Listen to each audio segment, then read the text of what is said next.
Hello, I'm Ashley with Cool Kids Knit, and today I'm going to show you how to weave in your ends when you've completed your piece, and what blocking means, and how and why you might want to do that when your piece is completed. I have the perfect swatch here for this demonstration because there's a lot of yarn that needs to be weaved in. After I'm done weaving in the ends, we're going to block this piece. I'll show you how, and then we will look at the difference together so you can determine whether or not you want to block your piece. So to weave in your ends, the only thing you're going to need is a tapestry needle and a pair of scissors here. The reason why I have so many strands is because I used color work, so it required me to cut the yarn and restart and all that stuff. If you're just doing one single color, you will not have this many pieces to weave in. You will be working on the back side here so that they're not visible in the front. Okay, so I already did a few down here. I'll just demonstrate on these two strands how I weave these in. I'm going to connect the yarn to my tapestry needle, just like that. Now, when I learned to weave in, I followed a YouTube tutorial where someone described these back stitches as umbrellas and smiles, and that has always helped me, so I'll be saying the same thing here. So I have the piece of strand here that I want to weave in. I'm going to insert my yarn into the nearest umbrella. At a diagonal, I'm going to insert into the nearest smile, which is right here. So I'm going to pull my yarn through those two things.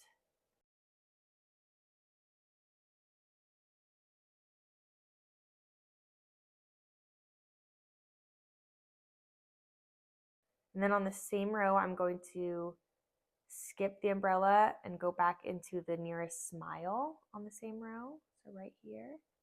And then I'm going to diagonal back into the bottom umbrella, just like that. And I'm going to do it loose so it doesn't bunch up in the front. And now I'm going to do the next umbrella, so not the smile, but this umbrella, and diagonal it into the smile on top, which is right here. Insert.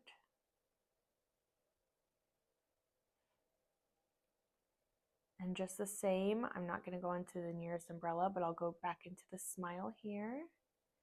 And I'm going to diagonal it into the umbrella. Make sure it's not too bunched up. And now I'm going to, instead of going this way, I'm going to turn back around and go back in these stitches. So not the smile, but the umbrella. And then I'm going to go into, sorry, I just want to pick up the umbrella. Then I'm going to go into the smile, which is right here. Pull through. I'm going to do it probably one more time. So I'm going to go over the umbrella into the smile here, into the umbrella closest. And that is how you weave in your ends. If you look on the other side here, this is where it's weaved in and you can't tell at all. So now I'm going to cut that piece. And now it is nice and hidden.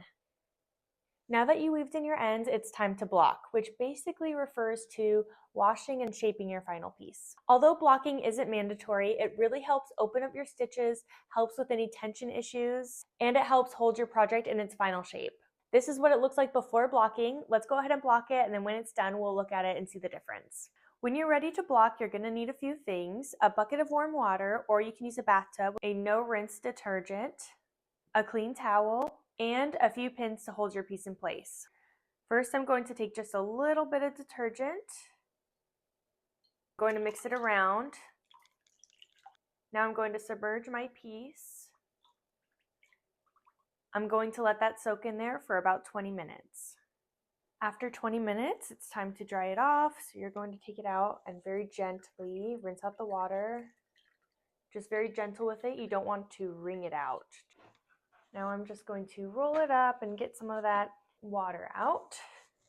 Now with a new dry towel or mat, some people use a yoga mat, you're going to start pinning around your piece here.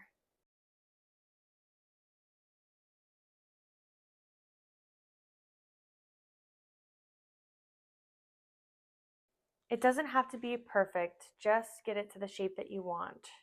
I'm going to let this dry and then come back and show you how it looks once it's completely dry.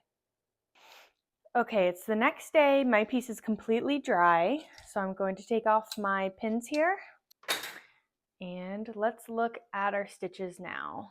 The piece has more flexibility, it seems more airy, and my stitches are pretty nice and even.